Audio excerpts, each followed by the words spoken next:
Здравствуйте, chers abonnés et tout le monde qui regarde mes vidéos. Comment on apprend une langue étrangère? Donc, je vais vous faire un petit discours de quelques phrases. C'est suite aux commentaires que j'ai reçus. La langue étrangère, faut pas rêver, peu importe quelle langue étrangère, le russe, le français, l'anglais, etc. On ne l'apprend pas, ni en 3 heures, ni en 3 jours, ni en 3 mois. D'accord? C'est une règle. Une langue étrangère, c'est beaucoup de vocabulaire, c'est particularités de la prononciation et de la grammaire. On ne peut pas apprendre ça très vite, tout simplement, et assimiler toute cette information. C'est pas possible. Notre cerveau n'était pas fait pour ça. D'accord? Donc, il faut faire. Comment il faut faire? Donc, je vais vous dire. Il faut trouver le temps 2 à 3 fois par semaine, les courtes séquences. 15 minutes, 20 minutes, au moins, minimum. D'accord? Il faut écouter quelqu'un qui parle russe, par exemple moi, ou quelqu'un d'autre. C'est à vous de voir. Il faut écouter, réécouter la prononciation. Le vocabulaire, qu'est-ce qu'on fait avec vocabulaire? Eh bien, on prend un mot et on le répète plusieurs fois. On prend un stylo et on l'écrit 3, 4 fois pour bien assimiler. D'accord? C'est que comme ça qu'on apprend. Il faut quand même une durée plus longue. Donc, vocabulaire, on a compris. Donc, on répète, on écrit. Ensuite, la grammaire. La grammaire, nous avons 2 parties de la grammaire. Morphologie et syntaxe. Morphologie, c'est ce qu'on fait à l'heure actuelle. On apprend qu'est-ce qui se passe à l'intérieur du mot. Quels sont les suffixes, les racines, les déclinaisons, les conjugaisons des verbes, déclinaisons des noms. Après, on va voir les déclinaisons des adjectifs. Et syntaxe, c'est comment les mots, on peut dire, collaborent dans la phrase. Quels sont les liens des mots dans la phrase? Ça, c'est syntaxe. Donc là, il faut écouter, lire, trouver cette information pour comprendre. Parce que chaque langue a ses particularités.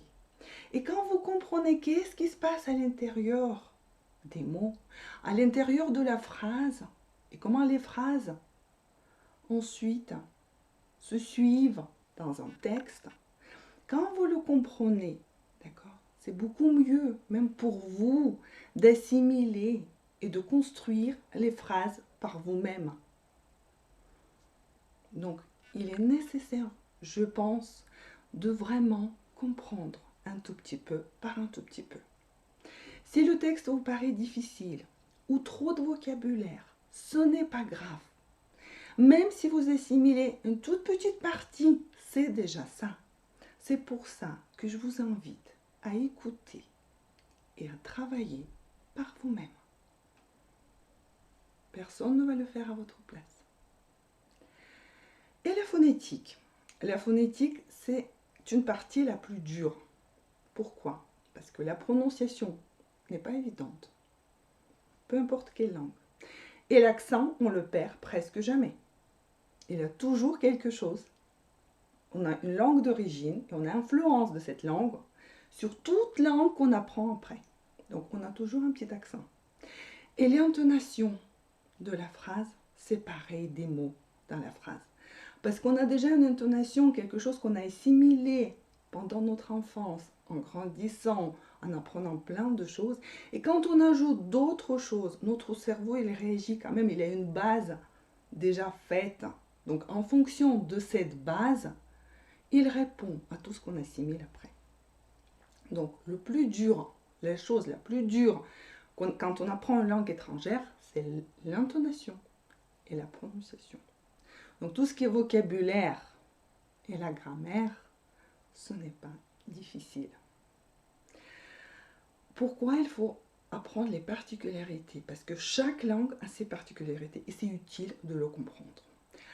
Prenons par exemple la langue anglaise. How old are you? Quel âge as-tu? Quel âge avez-vous? Est-ce que c'est ça la question? How old are you? Non, c'est pas ça la question. La question est, t'es vieille. How old are you? Tu es vieille. Comment? D'accord? Ou tu es vieux comment? C'est pas quel âge as-tu? Non. Mot à mot, c'est tu es vieille comment? Ou tu es vieux. Donc en comprenant ça déjà, ça, la structure de la phrase, on dit, bah non, là si je traduis quel âge as-tu, mot à mot, ou quel âge avez-vous, ça va être n'importe quoi dans la langue anglaise. Les gens ne vont pas le comprendre. Et dans la langue russe, c'est exactement la même chose, comme dans toute langue. Dans toute langue. Donc, comment on apprend? C'est la fréquence. Je travaille aujourd'hui très bien, après 15 jours, je n'ai pas le temps, je ne sais pas, ça ne me dit rien, donc je ne le fais pas. Non, il faut se forcer. Les fréquences courtes, même une fois par semaine.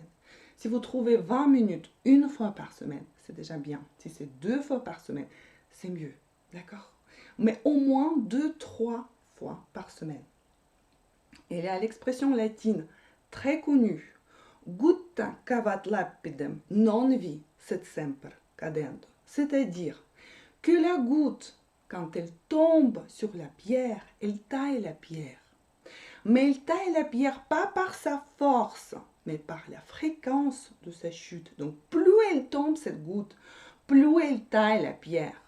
Si elle tombe une fois et dans un mois encore une fois, elle va peut-être tailler cette pierre, mais très doucement. Et ça va prendre des années, des dizaines d'années ou je ne sais pas combien de temps. Donc ça, c'est l'apprentissage. Et la répétition, c'est la mère d'apprentissage. Même si vous savez très bien, n'hésitez pas à revenir sur le même sujet, de répéter, de réviser. On assimile beaucoup mieux comme ça. Et je ne veux pas que vous me dites que les explications sont compliquées ou il y a trop de vocabulaire. Parce que si on se positionne sur un petit vocabulaire tout le temps, on ne va pas progresser.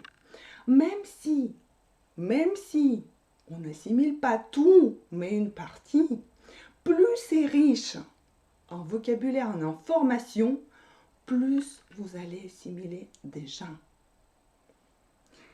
Donc ne me dites pas que c'est compliqué.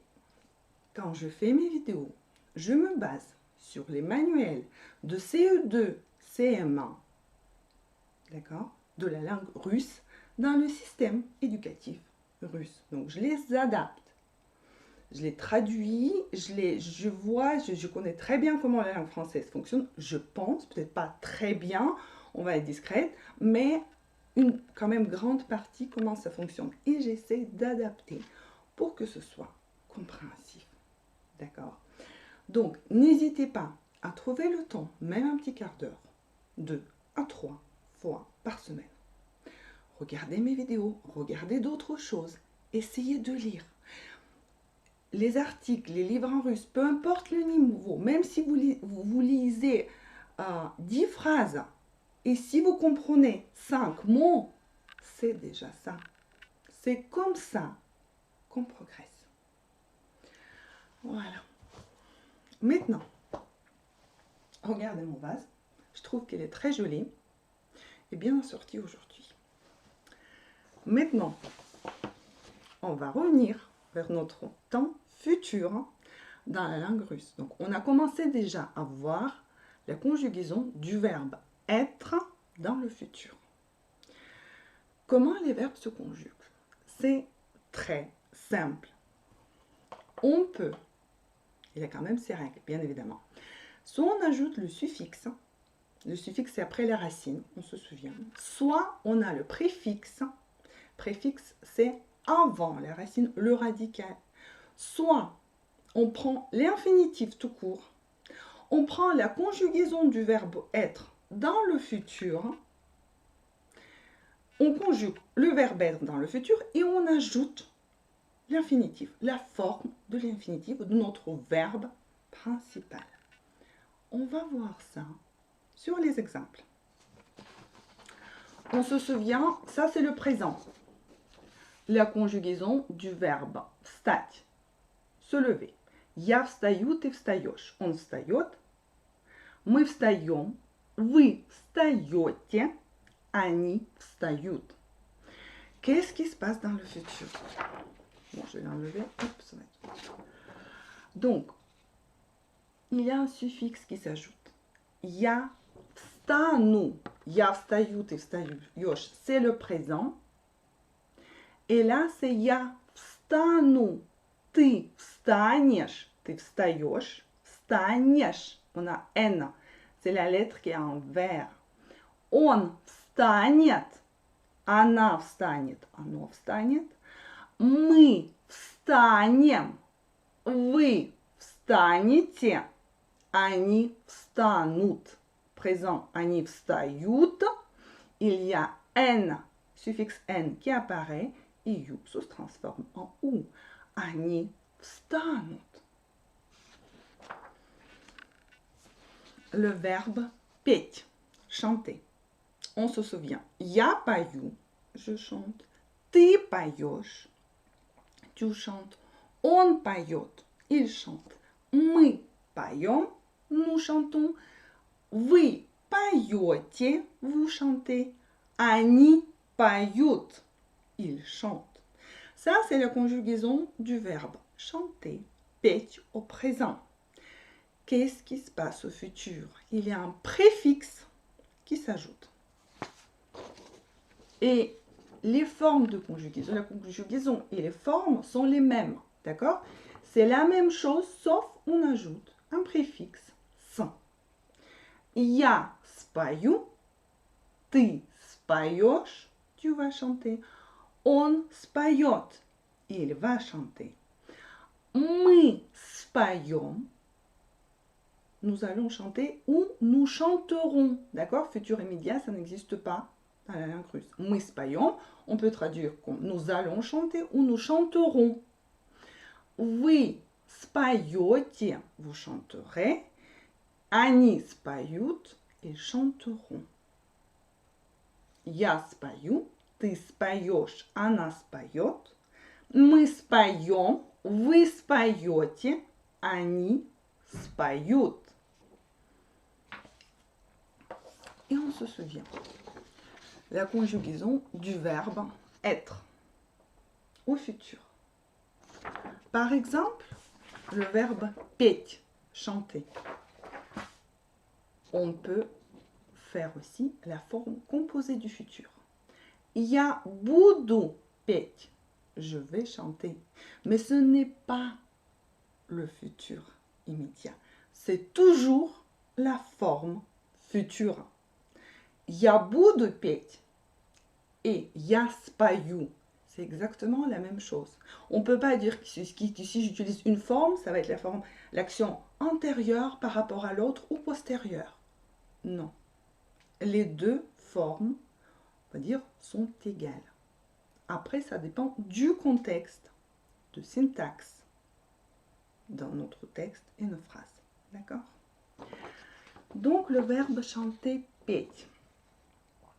Я буду петь. Ты будешь петь. Tu chanteras. Он будет петь. Il chantera. Мы будем петь. Nous chanterons. Вы будете петь. Vous chanterez. Они будут петь. Toujours, pardon, петь. Петь, c'est l'infinitif. Notre infinitif, il s'ajoute à la conjugaison du verbe être au futur. Они будут петь. Ils vont chanter ou ils chanteront. Je vous remercie pour votre attention et до скорых встреч.